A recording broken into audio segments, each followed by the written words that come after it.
습니다. 네, 신명기 1장 1절에서 8절 말씀입니다. 신명기 1장 1절에서 8절 말씀입니다.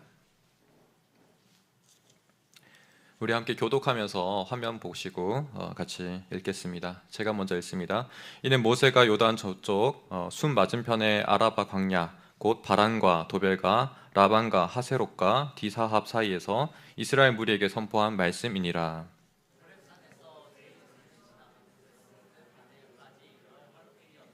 마흔째 해 열한째 달 그 달 첫째 날에 모세가 이스라엘 자손에게 여호와께서 그들을 위하여 자기에게 주신 명령을 다 알렸으니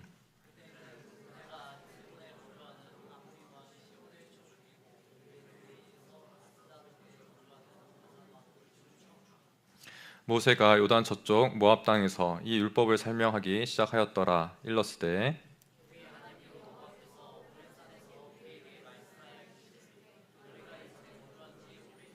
방향을 돌려 행진하여 아모리 족속의 산지로 가고 그 근방 곳곳으로 가고 아라바와 산지와 평지와 네겝과 해변과 가나안 족속의 땅과 레바논과 큰 강 유브라데까지 가라. 내가 너희의 조상 아브라함과 이삭과 야곱에게 맹세하여 그들과 그들의 후손에게 주리라 한 땅이 너희 앞에 있으니 들어가서 그 땅을 차지할지니라. 아멘.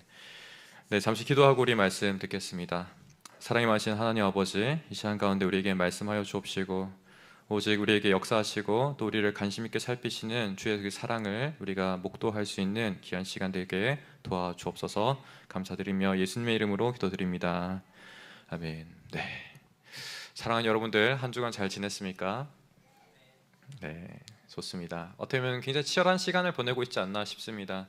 이렇게 오늘 아침 1부 때 이제 주회를 잠시 보는데 굉장히 피곤한 얼굴로 이렇게 또 이렇게 머리를 채 말리지 못한 채로 이렇게 나왔던 모습 봤는데 지난주도 그랬고 이번 주도 그런 가운데 참 많이 이렇게 지쳐 있겠구나 이런 생각이 좀 들었습니다. 열심히 시험을 준비하고 그런 시간 가운데 저도 돌아보면 그 시간이 참 힘들었던 시간이었던 것 같아요. 그런 시간 속에서 여러분들이 살고 있다라는 게 또 새삼 정말 힘든 지금 순간을 맞이하고 있구나 이런 생각이 들고요. 또 한편 어제 이 찬양팀을 인도하는 이렇게 전체 찬양팀 단원들이 어제 이제 내적 치유 수양회를 보내고서 또 그걸 마치고 또 참여하는 지체들이 있었어요. 그래서 7시부터 또 다시 거의 10시까지 보통 연습을 하는 지체들을 보면서 이런 것들이 단순히 한 주만 그치는 게 아니라 매주 동안 이렇게 지속한다는 것이 참 대단하다 이런 생각을 좀 가지게 되었습니다. 비단 이런 지체들뿐만 아니라 이 자리에 나온 우리 모든 지체들이 다 그와 같은 상황 가운데 있는 줄 믿어요. 다 하나님 안에서 열심히 또 살아가고 치열하게 살아가고 있는 줄 믿는데 이 시간 가운데 보다 우리가 세상 가운데 참 그 치열한 현실 속에서 우리가 그저 살아가는 대로 살아가는 게 아니라 주님 주신 말씀을 통해서 또 믿음으로 우리가 하나님을 바라보는 귀한 시간 되기를 간절히 소망합니다.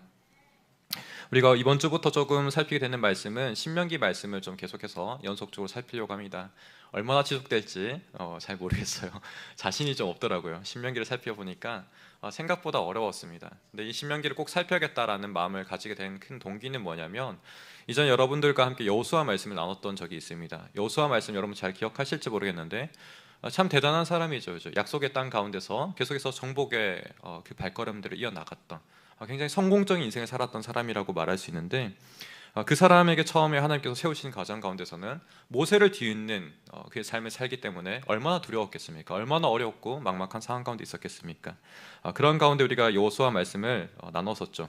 강하고 담대하라. 그 율법을 다 지켜 행하고 우로나 좌로나 치우치지 말라. 또 이 율법책을 내 입에서 떠나지 말게 하며 주야로 그것을 묵상하여 그 안에 기록된 대로 다 지켜 행하라. 그리하면 내 길이 평탄하게 될 것이며 내가 형통하리라. 우리 이런 말씀들 나눴습니다. 근데 이 말씀 가운데 제가 주목했던 것은 신명기였어요. 다시금 이 말씀이 그냥 이 순간에서만 던져지는 게 아니라 이미 하나님께서는 모세를 통해서 여호수아를 긴 시간 동안 준비하였고 또 다음 세대를 준비했다는 거죠. 저는 굉장히 이것이 즉흥적으로 좀 즉시적으로 이루어진 게 아닌가 이런 착각을 가지고 살았던 거죠. 근데 그게 아니라 하나님께서는 이미 이 모든 것들을 예정하시고 알고 계시고 준비하신 기간들이 있었는데 그런 말씀들에 있어서 가장 중요했던 것들이 신명기였다라는 부분이죠. 근데 이 신명기 말씀을 우리가 보게 되면은 사실은 이것이 비단 여호수아 시대만 그치는 게 아니라 왕들의 시기 가운데 여전히 이것이 기준점으로 제시됩니다. 여전히 기준점이에요.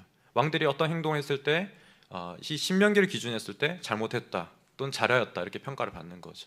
그래서 학자들 또한 많이 이야기한 게 뭐냐면 이 신명기가 기록된 시점이 이미 왕들이 살고 있는 그 시기에 기록되었다. 그러니까 우리가 모세가 기록한 걸로 이해하고 있지 않습니까? 근데 학자들은 어떻게 이야기하냐면은 믿음이 없는 거죠. 학자들 같으면 훨씬 더 긴 시기를 보낸 그 뒤에 왕들이 출현했을 때, 왕들의 왕정사가 기록되었을 때 이 신명기가 기록되었다라고 이야기해요. 그만큼 이 학자들이 주목하는 것은 이 신명기의 내용들이 열왕기 상하의 내용들과 연결되어 있다라는 거죠. 관통하고 있다라는 거죠. 그만큼 이 신명기를 기준해서 왕들이 잘해왔다 못했다를 평가받고 있는 거죠. 우리가 이 학자들의 생각을 따를 수는 없죠, 그죠? 다만 우리가 그만큼 이 신명기가 중요하다라고 이야기할 수 있는 거예요. 이 신명기가 우리 삶에 있어서 중요한 기준점이 된다라고 이야기할 수 있다라는 거죠. 이런 측면 가운데서 우리가 이 신명기를 주목하는데, 신명기는 한편 어느 땅 가운데 선포되어지고 이야기되느냐, 이게 참 중요한 것 같습니다. 이들은 약속의 땅을 향해서 나아가라고 명령을 받고 있어요. 약속의 땅, 하나님께서 말씀하신 젖과 꿀이 있는 땅, 그런 땅이죠. 근데 이 땅 가운데 이미 나아가는 상태는 아니었어요. 광야 가운데서 주고 있는 말씀인 거죠. 이들의 삶은 한편 여전히 팍팍한 거예요. 광야라는 땅을 한번 생각해 보십시오. 얼마나 그 땅이 팍팍하고 얼마나 살아가기 힘들겠습니까? 그 땅 가운데서 여전히 발을 딛고 있지만, 하지만 하나님께서는 너희가 약속의 땅에 나아가야 돼 라는 말씀을 통해서 그냥 나아가는 것이 아니라 준비시키시고 그들의 마음을 지금 어떻게 가져야 되는지를 알려주시는 이 말씀으로써 들려주고 있다는 겁니다. 근데 우리가 한편으로는 이 광야와 약속의 땅, 이 두 가지 장소적인 부분들이 여러분 삶에 그다지 와닿지 않을 수 있어요. 이스라엘 백성들이야 광야를 지났고 약속의 땅을 들어갔지만 그게 나와 무슨 상관이야, 이렇게 여러분들 되물을지 모르겠습니다. 그런데 이들이 지금 딛고 있는 장소가 경계의 국면이라고 한번 생각해 보십시오. 여러분들 삶에 있어서도 경계가 있을 거예요. 어떤 한 국면을 지나서 다음 국면으로 넘어가는 그런 경계의 지면들이 있을 건데, 저 또한 돌아보니까 그런 국면들이 계속 연속이더라고요. 어떤 친구들은 고등학교를 이제 마치고서 20살 새내기로서 이제 새로운 삶을 시작할 것이고, 그 가운데서 많은 변화가 있지 않겠습니까? 제 조카도 오늘은 이 자리에 참석하지 못했지만 그런 삶을 살고 있는 거죠.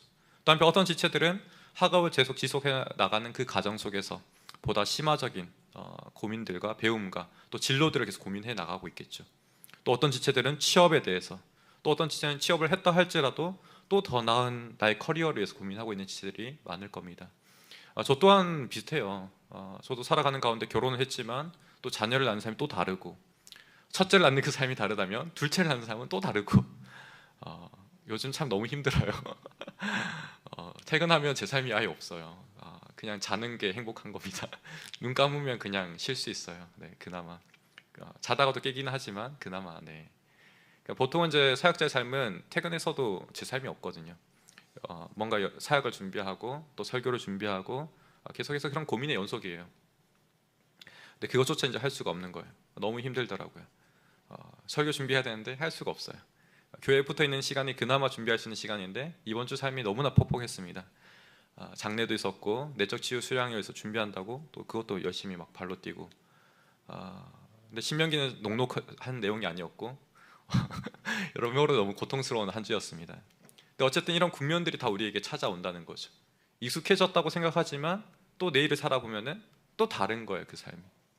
우리는 이처럼 계속해서 이런 경계의 자리에 서 있다는 거죠. 이 신명기 또한 마찬가지로 광야의 삶 속에서 새로운 약속의 땅으로 나아가는 그 과정 가운데, 그 국면 가운데 심대한 변화를 맞이하는 그 준비 과정 속에서 우리가 어떻게 살아야 되는지를 이야기하고 있다, 이렇게 볼 수 있겠습니다. 그러하기에 이 이야기가 우리에게 여전히 유효하고 왕들에게도 적용되었던 것처럼 또 우리가 오늘날 이 시대를 살아가는 가운데 예수님도 가장 많이 인용했던 말씀 중에 하나입니다. 신약에서 많이 인용되었던 170번 가량 인용되었고, 예수님께서 사탄을 물리칠 때 광야 가운데 시험 받으실 때 그때도 이 신명기 말씀을 인용하시면서 물리치셨던 말씀이 우리가 오늘 볼 본문의 말씀입니다. 신명기 전체 내용입니다. 네. 그렇기 때문에 우리가 이것을 좀 주목하고 다시 한번 살펴보기를 간절히 소망합니다. 이런 과정 가운데서 우리가 가장 첫 번째 나누기 원하는 대지는 첫 번째 불신의 땅을 넘어서라는 주제입니다. 다소 좀 객관적인 이야기를 먼저 나누기 원하는데요. 신명기는 지금 누구에게 좀 이야기되고 있는가를 우리가 좀 떠올려 보기 원합니다. 신명기. 신명기는 지금 사실 광야를 살아가는 이스라엘 백성들이라 이야기했지만 이 광야도 세대가 나뉘어져요. 1세대가 있고 2세대가 있습니다. 1세대는 누구냐면은 애굽 땅에서 출애굽하여서 모세와 함께 그 홍해의 모든 기적들을 살펴보았던 그 세대를 이야기할 수 있습니다. 근데 지금 이 2세대라고 이야기하는 것은 약 40년이 지나서 1세대는 다 죽고서 이제 새롭게 태어나는, 새롭게 하나님의 역사를 광야 속에서 경험했던 이 사람들이 2세대라고 이야기할 수 있습니다. 이 2세대에게 선포되는 말씀이 지금 신명기 말씀이라고 이야기할 수 있어요. 이런 자리 가운데서 그들이 지금 서 있는 땅은 어디냐면 우리 신명기 1장 1절의 말씀 같이 한번 보겠습니다. 여러분의 목소리로 한번 읽어주시죠. 시작.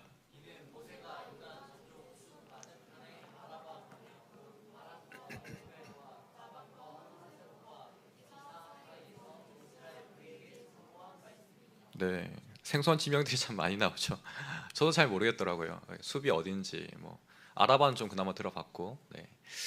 근데 저 지역 가운데서 우리가 몇몇 가운데는 좀 인식할 수 있는 장소들이 있습니다. 사실 저 신명기 1장 1절은 민수기의 내용을 이렇게 자연스럽게 연결지어 가고 있는 모습을 보게 되는데요. 민수기 36장 가장 끝장이죠.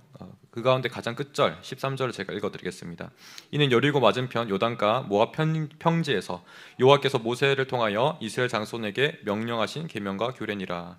지금 여기서 모압 평지라고 이야기하고 있는데 그와 유사한 장소가 지금 아라바 광야라고 이야기할 수 있습니다.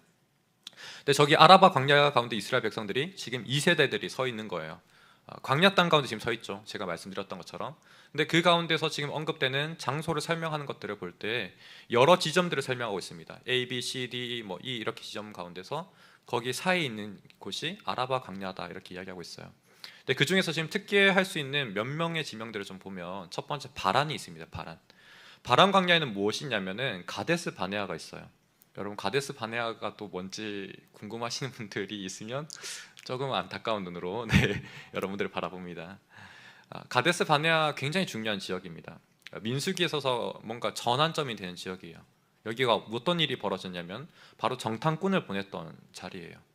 출애굽해서 이제는 약속의 땅을 들어가는 그 초입에서 멈춰서서 우리가 어떤 땅으로 가야 될지 어디로 걸어가야 될지를 가늠하기 위해서 정탐꾼을 보냈던 자리죠.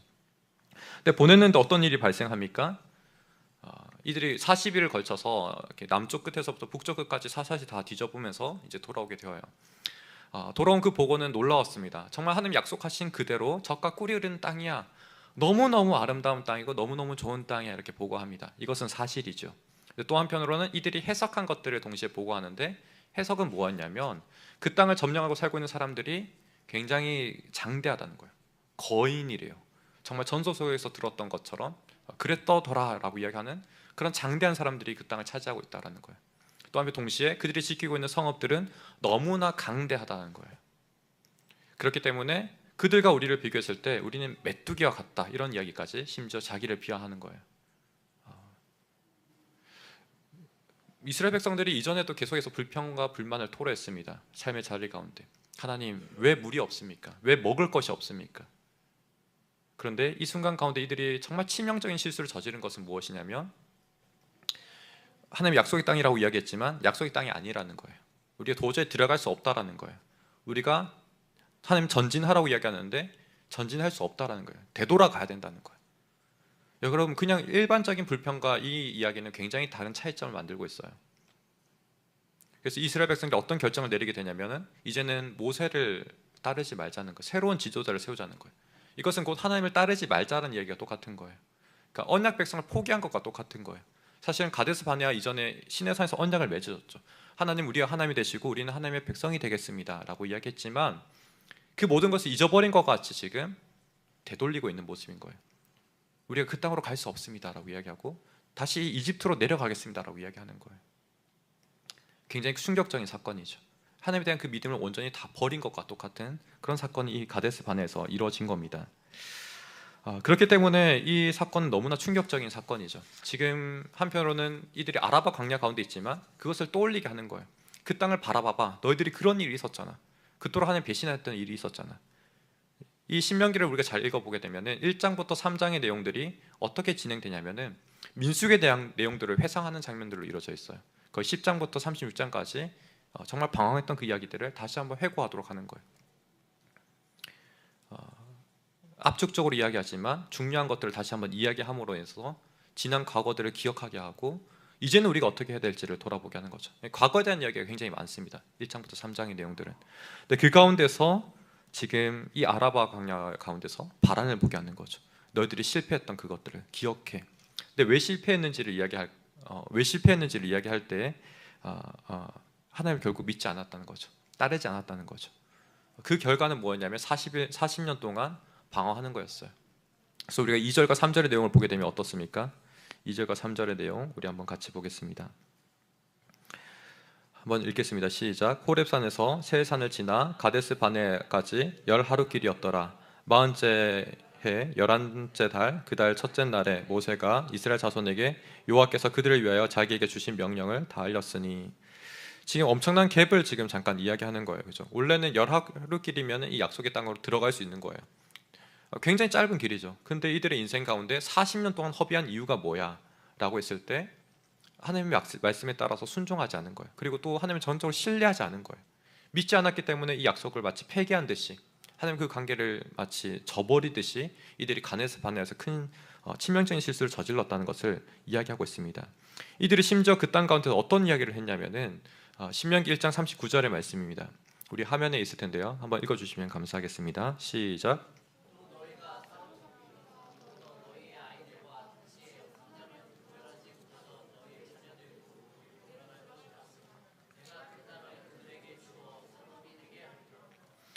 지금 이 말씀을 보게 되면은 이스라엘 백성들이 그 장대한 거민들과 또 성읍들을 바라보면서 정말 그 상황을 비관할 뿐만 아니라 심지어 자녀들에게도 함부로 말해서는 안 되는 그 말을 했다는 거예요. 어떤 내용이죠? 바로 이 자녀들이 그 땅의 거민들에게, 그 장대한 사람들에게 사로잡힐 거라는 거예요. 노예가 될 거라는 거예요. 이들 또한 이들 또한 애굽 땅에 살아가는 가운데 노예로 살았지만 그런 아픔들과 어려움들이 뭔지 잘 알지 않겠습니까? 근데 지금 그 상황에 너무 비관한 나머지 도무지 믿음의 말을 하지 않고 이런 비난적인 말을 했다는 거예요. 근데 하나님께서는 그들의 말을 정확히 기억하시면서 어떻게 이야기하십니까? 아니야 라고 이야기하는 거죠. 사로잡히게 하지 않을 거고 오히려 이 자녀들로 하여금 너희들의 말한 것과 정확히 반대로 할 거야 라고 이야기하는 거죠. 내가 약속한 바와 같이 오히려 이 자녀들에게, 이 어린 자녀들에게, 정말 너희들이 아무것도 못했던 그 유약한 자녀들을 장성케 해서 오히려 이 땅을 정복하게 할 거야 라는 약속을 들려주는 모습을 보게 됩니다. 이런 모습 가운데서 지금 계속해서 과거를 떠올리게 하는 거죠. 왜 실패했는지, 왜 우리가 이전에 안 되었는지를 모세는 상기시키고 있습니다. 이런 이야기가 또 한 가지 하세롯이라는 지명이 아까 전에 우리가 1장 1절에서 바람과 더불어 있는데요. 이 하세롯에 대해서는 모세에 대한 권위를 굉장히 이렇게 침범했던 이야기입니다. 미람 그리고 아론이 모세, 왜 너만 하나님이 사용하신 사역자야? 왜 우리를 통해서 말하지 않아? 그런 이야기를 하는 거죠. 근데 하나님께서는 말씀이 지향하는 바가 여러분 뭘까요? 그냥 이렇게 살아라 라가 전부일까요? 아니에요. 그렇지 않아요. 삶의 전체적인 체계에 대해서 이야기하는 거예요. 때로는 굉장히 디테일하고 세밀하게 이야기하시는 거예요. 모세에게 이야기하시는 것은 하나님의 어떤 질서와 같은 거예요. 그죠? 그것을 어기는 것은 하나님 인정하지 않는 것과 똑같은 거예요. 근데 이 사람들이 그런 것들을 몰랐던 거죠. 그래서 이 민수기를 보게 되면은 왜 실패했는지 계속해서 보게 되는 거죠. 실패 역사가 계속 나열된다라고 볼 수 있는 거예요. 그걸 통해서 교훈받고 배움을 받고 고침을 받는 거죠. 지금 이런 장소들을 통해서 이전의 과거의 여러 가지 실패들을 돌아보면서 우리가 얼마나 하나님 말씀 앞에 철저하게 순종해야 되는지, 얼마나 그 말씀을 우리가 신실하게 따라야 되는지를 계속해서 떠올리게 하는 부분들이 1장 1절의 말씀과 같다, 이렇게 말할 수 있겠습니다.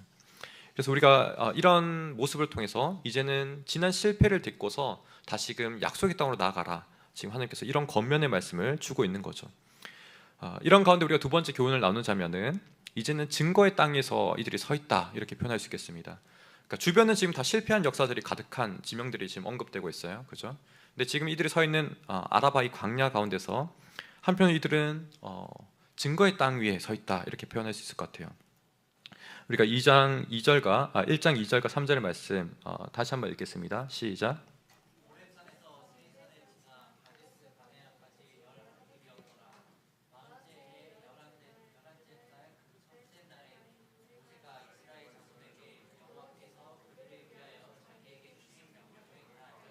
네, 제가 아마 화면에 안 가져왔는 것 같네요. 네, 방금 읽은 바와 같이 지금 40년이라는 이 긴 시간표 가운데서 이제는 마침내 이들이 여러 가지 일들을 겪은 가운데 새로운 경계의 국면을 이제 넘는 그런 순간들을 이야기하고 있습니다. 어떻게 보면 하나님께서는 이 상황 가운데서 굉장히 믿음의 그 순종을 요구한다 이렇게 표현할 수 있겠죠.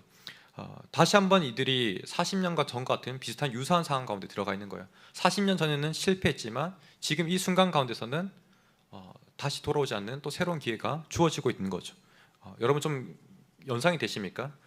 이전에 실패했던 그 기억 가운데 다시 한번 하나님께서 40년이라는 긴 시간 통해서 이 자리로 돌이켜 오시는 거예요. 그리고 다시금 기회 주시는 거죠. 그런 자리 가운데서 하나님께서는 정말 믿음이 중요하다. 다시 한번 너희들이 이 기회를 놓치지 않는 것이 너무 중요하다라고 이야기하고 있는 거예요. 이런 말씀을 하시면서 덧붙이는 말씀이 4절의 말씀인데요. 4절 말씀 우리 화면 보시면서 다시 한번 읽어 보겠습니다. 시작.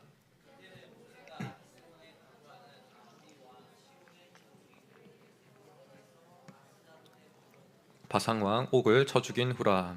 우리 이 말씀을 보게 되면은 지금 아모리 왕 시온과 바산 왕 옥을 죽인 이후라고 이야기하고 있습니다. 사실 우리가 가나안 땅 정복하는 과정을 보게 되면 좀 잔인하기도 합니다. 많은 민족들이 죽어나가고요.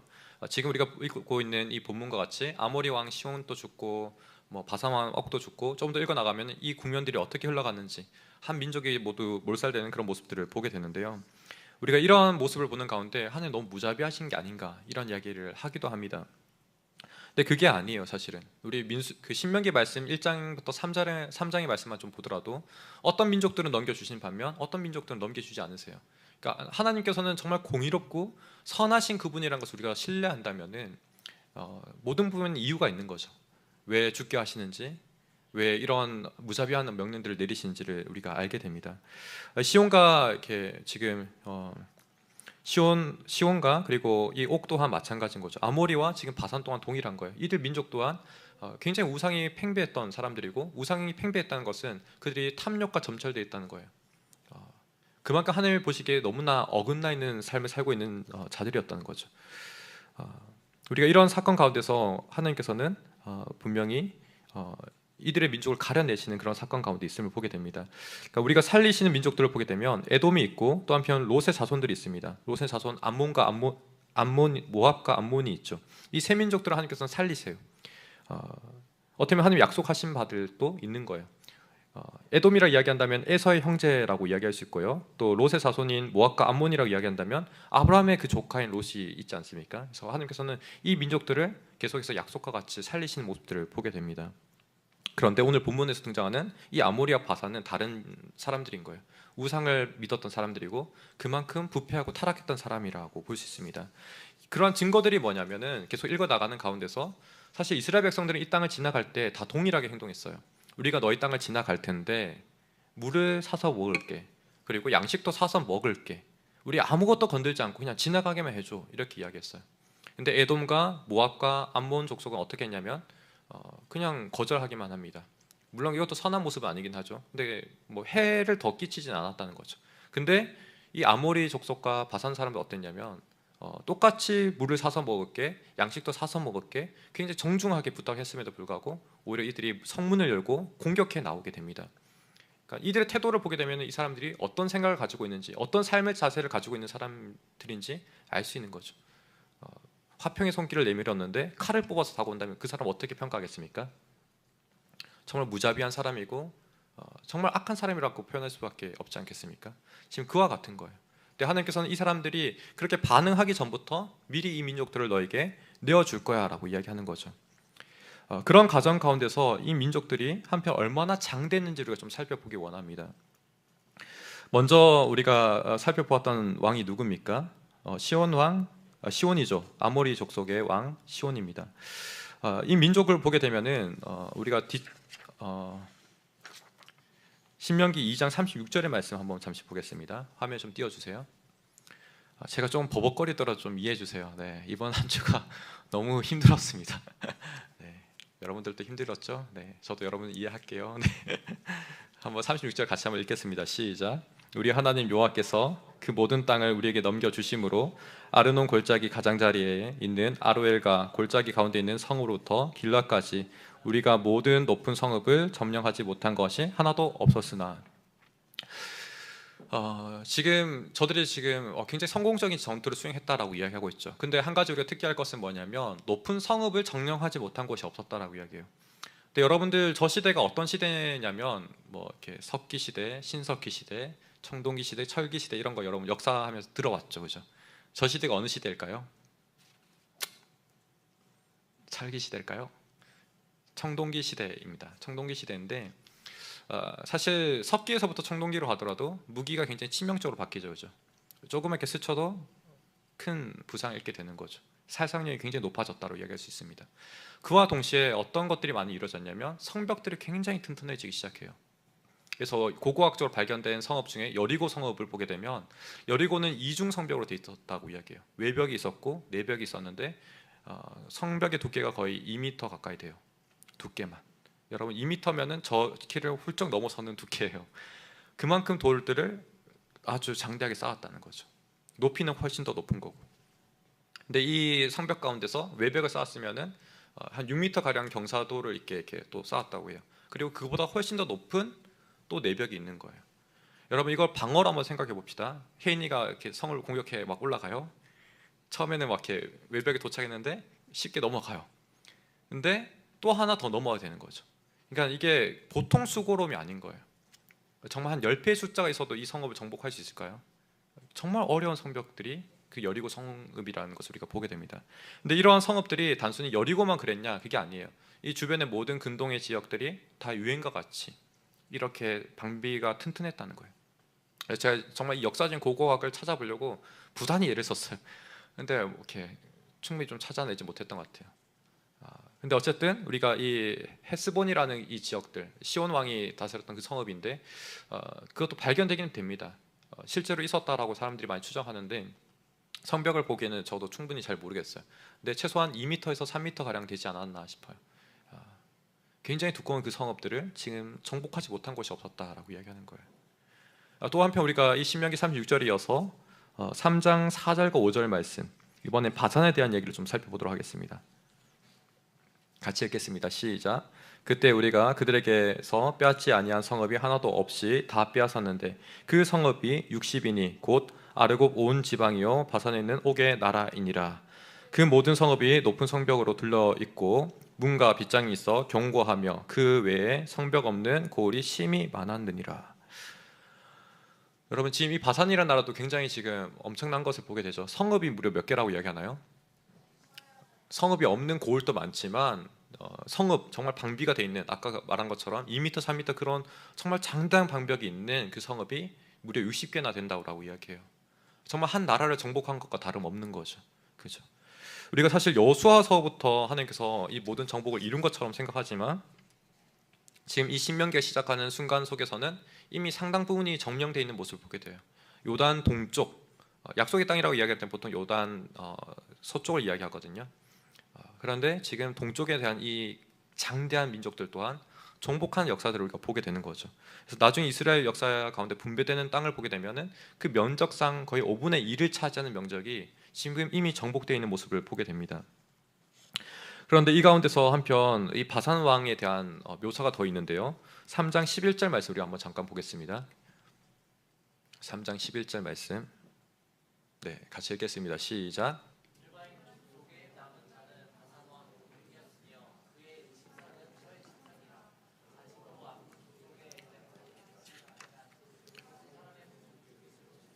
그 길이가 9규빗이요 너비가 4규빗이니라.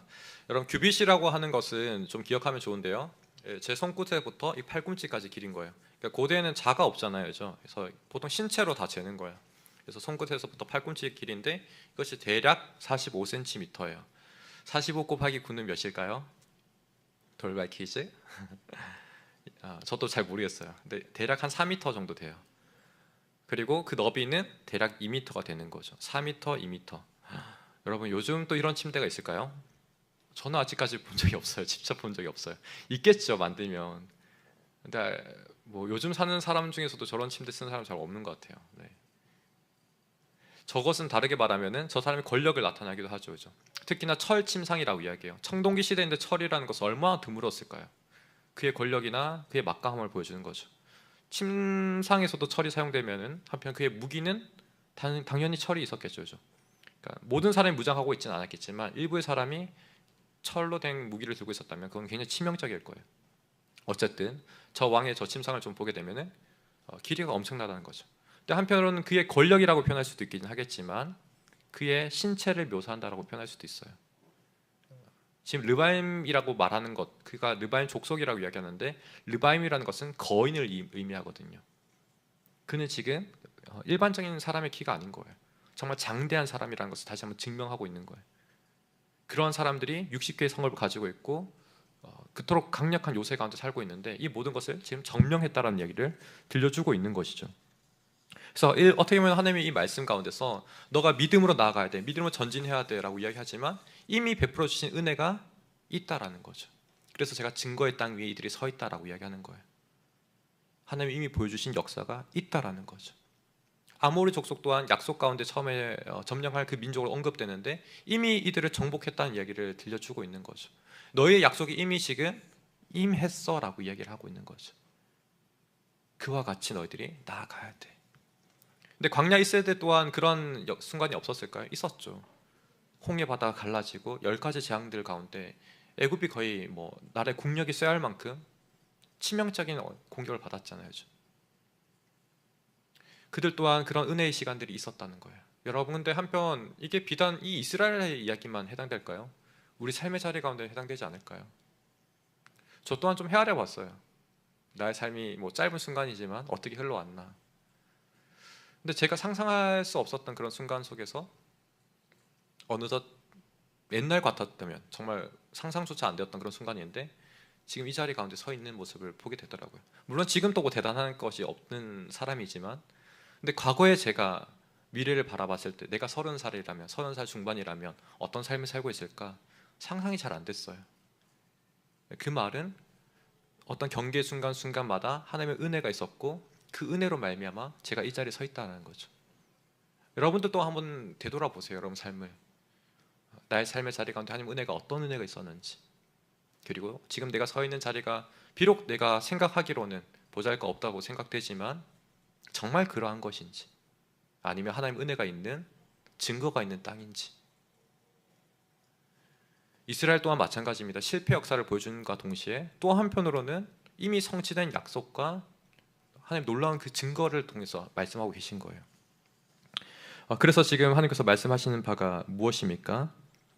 이제는 전진하라는 이야기를 하시는 거죠. 우리 이어지는 말씀 세 번째 주제, 믿음으로 전진하라라는 주제를 좀 나누기 원합니다. 원래는 11일이면 통과할 그 지역을 40년 동안 거쳤던 이스라엘 백성들입니다. 처음도 사실은 하나님께서 믿음을 요구하셨죠. 근데 그건 실패했다는 거예요. 다시 세컨 찬스를 주십니다. 근데 여전히 지금 동일하게 필요한 것은 뭐예요? 믿음인 거예요. 하나님을 향한 신뢰, 그죠? 믿음을 요구한다는 것은 또 한편 무슨 이야기입니까? 하나님이 약속하신 바가 이렇게 100이 있다면 이 100이 다 성취된 것을 이야기할까요? 아니죠, 그죠? 여전히 이루어지지 않는 부분들, 우리 눈에 이미 가시화되지 않는 그런 부분들이 여전히 있다는 거예요.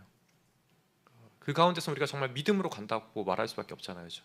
하나님을 신뢰하고 보이지 않지만 들리지 않지만 우리가 믿음으로 가야 된다, 이렇게 이야기하는 거죠. 근데 그 믿음의 대상이 하나님이기 때문에 우리가 나갈 수 있다라는 거예요. 이미 과거의 역사를 통해서도 우리에게 증거하는 것과 같이. 신명기 1장 6절의 말씀을 한번 봅시다. 네, 화면 한번 띄워주세요. 시작.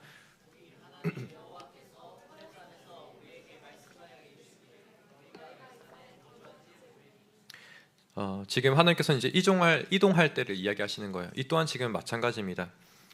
처음에 이제 처음 순간을 다시 되돌리게 하시는 거예요. 시내 산에서 모세가 법을 받아서 이스라엘 백성들에게 전달하고 하나님과 언약을 맺었던, 하나님 우리의 하나님 되십니다, 우리는 하나님의 백성입니다, 이렇게 이야기했던 그 시기를 지금 떠올리게 하시는 거죠. 근데 이때도 지금 이제 너희들이 가야 돼 라고 이야기하시는 거죠.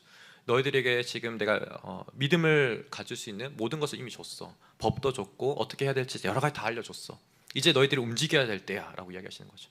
근데 실패했어요. 40년 동안 가르치신 게 뭐예요? 다시 이것을 회복하는 과정인 거예요. 하나님 말씀이 있으면 우리가 가야 되는구나, 말씀대로 나가지 못하면 우리 실패하는구나, 그거 깨닫게 하시는 거예요. 40년이란 긴 시간 통해서 40년 지났어요. 이제 다시 약속의 때가 왔어요. 또 하나님께서 동일하게 말씀하시는 거죠. 2장 3절 봅시다. 2장 3절 다음 넘겨주시면 될 텐데. 네. 시작. 너희가 이 산을 두루 다닌 지 오래니 돌이켜 북으로 나아가라. 지금 이 세대에게 아모리와 또 바산을 정복하기 전에 이 말씀을 하시는 거예요. 너희가 이제 북쪽으로 가라고 이야기하시는 거죠. 전진할 때가 다가온 거죠. 갔더니 어떤 일이 발생했어요? 아까 그처럼 장대했던 민족들, 장대한 성읍들을 정복했다는 거예요. 우리에게 이런 은혜가 있을 줄 믿습니다, 여러분들. 우리는 늘 믿음으로 하나님 의지하고 나가는 거 참 힘들어요. 저 또한 지금 너무 힘듭니다. 어떻게 가야 될지 모르겠어요. 혼미해요, 정신이. 하나님 은혜 어디가 있습니까? 그래서 제가 지난주에도 은혜의 때를 설교한 거예요. 하나님 제게 너무 은혜의 때가 필요합니다. 여러분 동안 그만큼 치열한 삶을 살고 있을 거예요. 근데 그런 치열한 순간 속에서 우리에게 필요한 것이 뭡니까? 하나님을 바라보는 거예요.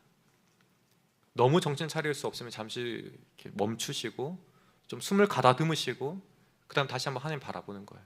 하나님 어떤 분이신지, 그리고 과거에 나에게 무슨 은혜를 베풀어 주셨는지 한번 더듬어 보세요, 여러분들. 우리가 과거를 반추하기만 해도 하나님에 대한 믿음이 많이 회복되어져요. 또 우리가 현재 가운데도 나와 함께 하시는 하나님 조금만 묵상해 보신다면 그 하나님이 우리가 좀 헤아려질 수 있을 거예요. 또 약속한 바를 바라보면 우리가 또 용기를 가지게 되는 거죠. 그래서 우리가 1장 8절의 말씀 다시 한번 보겠습니다. 시작.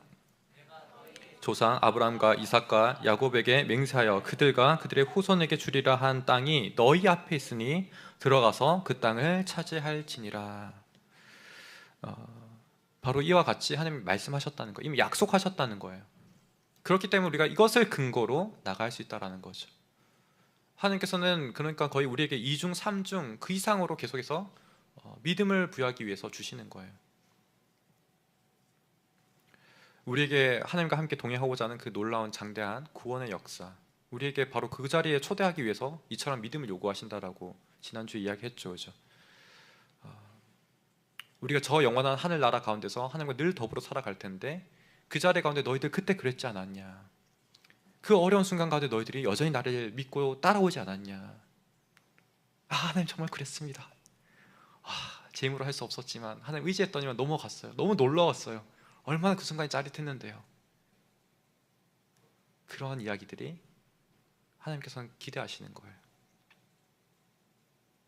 저 또한 참 어렵지만 그 삶을 살아가려고 부단히 애를 쓰고 있어요. 여러분들 또한 마찬가지일 거예요. 참 힘든 삶 가운데, 치열한 삶 가운데 하나님을 의지하시기를 간절히 소망합니다. 여러분의 삶의 자리 가운데 이 약속의 땅이라는 것은 실질적인 평안과 어떤 물리적인 안정들이 분명히 있을 거예요. 하지만 그것만 있느냐? 아니죠. 하나님과 더불어 아주 친밀해지는 영적 은혜도 같이 있는 거예요. 복합적인 거죠. 함께 있는 거죠. 여러분들 또한 그것을 기대하고 나가기를 간절히 소망합니다. 우리에게 이미 허락하신 20%의 은혜가 있다면 그 나머지 은혜 또한 우리가 함께 고대하면서 나아가는 저와 여러분 되기를 간절히 소망합니다. 그래서 지금까지 이끌어주신 그 증거의 땅 위에서 다시금 말씀만을 의지하며 또 역석하신 우리 삶을 또 지도하실 그 하나님을 우리가 의지하며 다시 한번 간절히 나아가기를 간절히 소망합니다. 이 시간 우리 함께 좀 찬양하면서 나아가기 원하는데요. 시간이 좀 되었지만 우리 간절히 좀 기도하면서 나아가기 원해요. 먼저 찬양으로 좀 고백하기 원하는 것은 늘 말씀이 참 우리에게 참 너무 중요한 것 같아요. 이미 하나님이 약속하신 바가 성경에 다 기록되어져 있고 이미 약속이 다 우리에게 주어진 바와 같은데 그 말씀이 우리 얼마나 소홀히 여기기 쉬운지요. 저 또한 삶을 살아가는 건데 치열하다고, 너무 지친다고, 너무 이렇게 고단하다고 말씀을 밀어낼 때가 참 많습니다. 그렇지만 우리가 늘 다시금 결단해야 될 것은 하나님, 내가 말씀 앞에 서기 원합니다. 내가 다시 한번 약속 앞에 서기 원합니다. 나로 하여금 믿음을 요구하시고 너가 이제 전진해야 돼 라고 말씀하시는 그 순간 속에서 하나님, 제가 전진하기 원합니다. 그렇게 고백하기 원하는 우리가 되기 원합니다. 함께 찬양하겠습니다.